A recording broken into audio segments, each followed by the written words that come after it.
Jusqu'ici, je vous ai beaucoup et surtout parlé de la gestion de vos longueurs et de vos pointes, la gestion de la fibre capillaire. On va d'abord faire un point sur le cuir chevelu parce que le cuir chevelu, en lui-même, peut saboter tous nos efforts. Si on n'a pas un cuir chevelu sain, si on ne prend pas bien soin de son cuir chevelu, ça peut entraîner de la casse, ça peut entraîner des cheveux qui vont assez facilement s'arracher, des cheveux dans lesquels on va avoir du mal à passer les mains. Ça peut sembler étrange, mais je vais rentrer dans les détails tout à l'heure.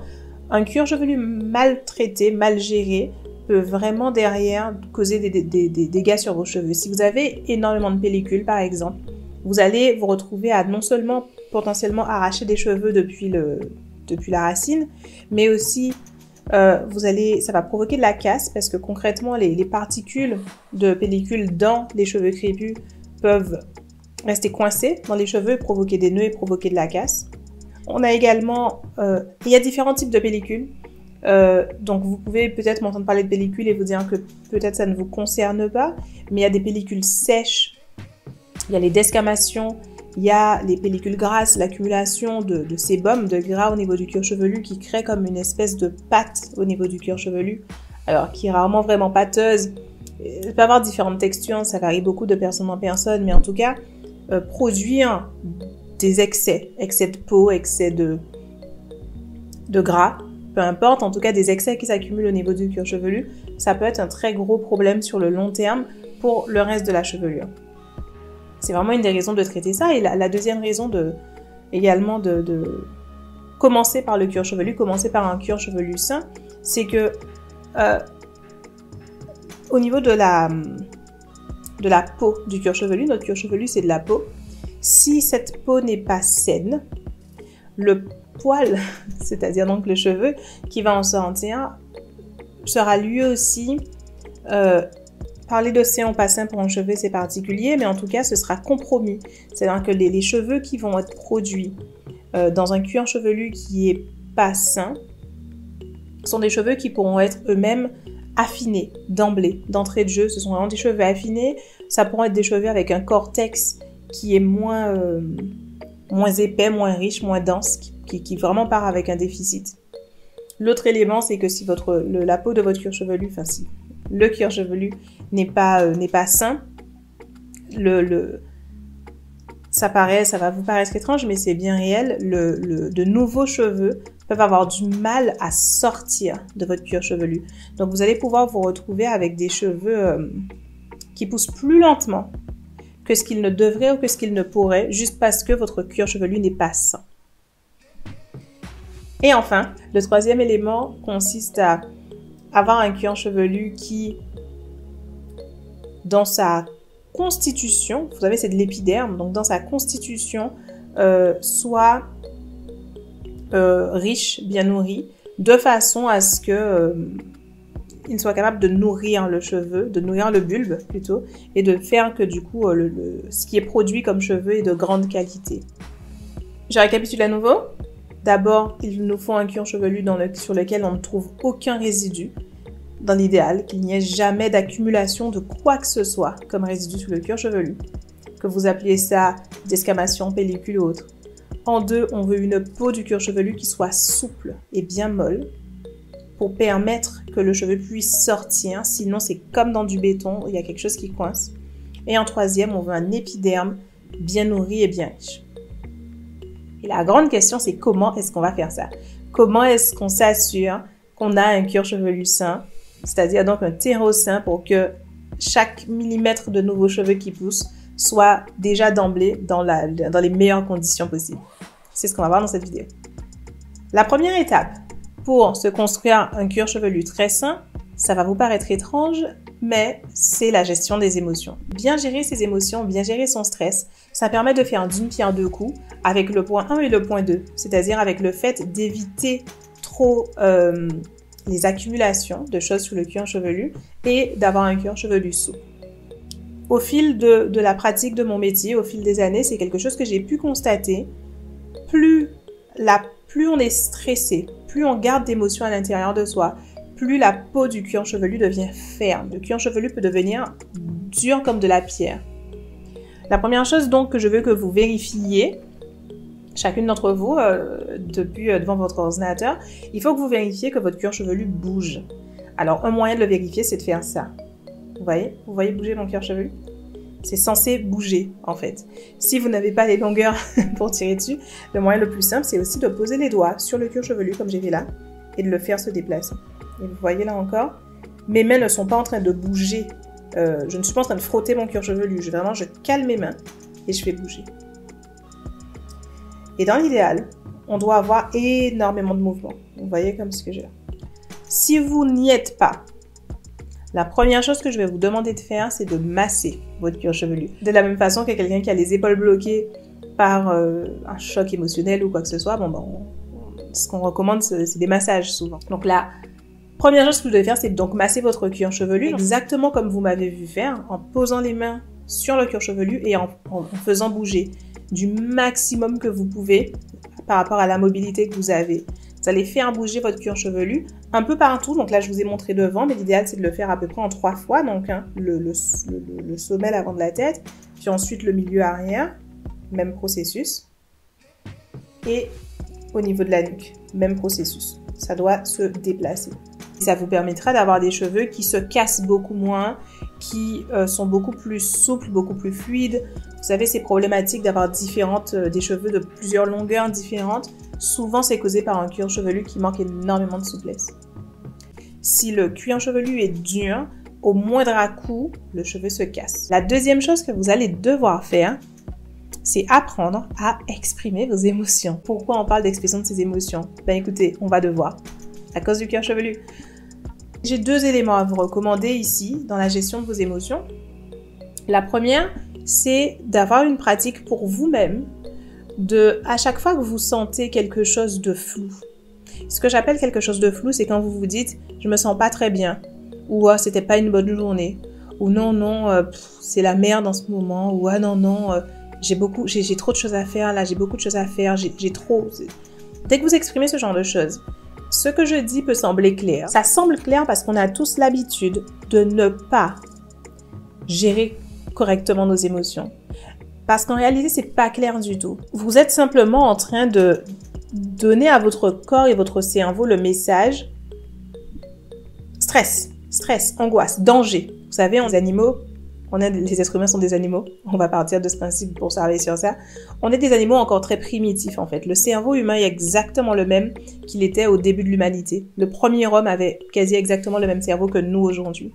Et c'est un cerveau qui est codé pour la survie. Donc, du moment où un danger est repéré, le cerveau rentre en mode survie. Et qui dit rentrer en mode survie dit stress, adrénaline, go.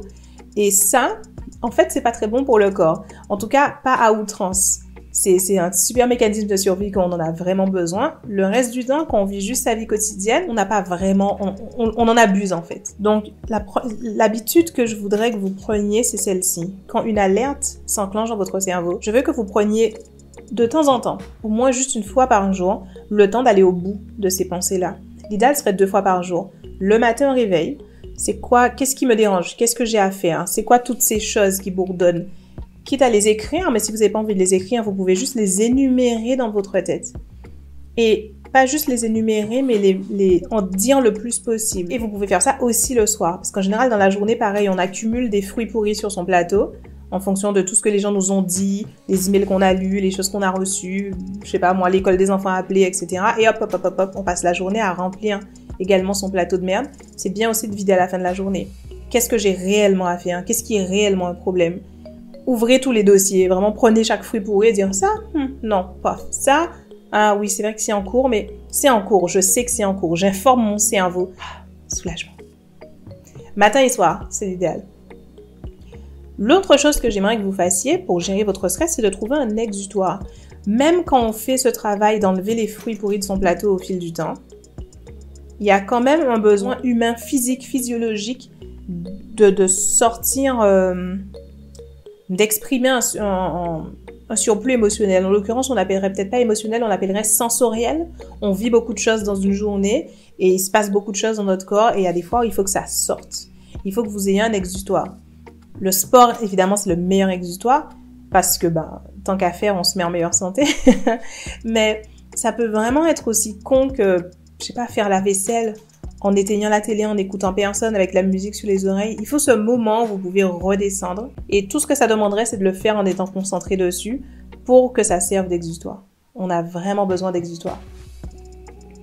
Et voilà, avec ces donc 3 éléments, le premier étant les massages, le deuxième étant enlever les fruits pourris de son plateau et le troisième étant exutoire tous les jours, vous allez vous retrouver avec un cuir chevelu qui est très souple et très mou. Et de fait, vous évitez beaucoup de choses. Vous évitez 80% de tout ce qui est desquamation, tout ce qui est irritation, tout ce qui est cuir chevelu qui gratte, etc. Ça paraît con, mais beaucoup de choses se jouent juste là. Ensuite, parlons donc maintenant d'avoir un épiderme du cuir chevelu sain. Ce que j'entends par là, c'est, ici on peut faire un parallèle direct avec la peau.